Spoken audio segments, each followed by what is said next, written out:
Turn off the printer and disconnect the power cord and data cables. Connect yourself to an anti-static device. Place the printer on a grounded anti-static mat. Unscrew the bottom and top screws on the connectivity option cover. Remove the cover. Insert the connectivity option card. Replace the screws.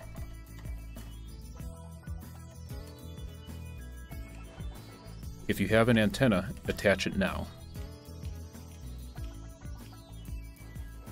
Reconnect the power cord and data cables.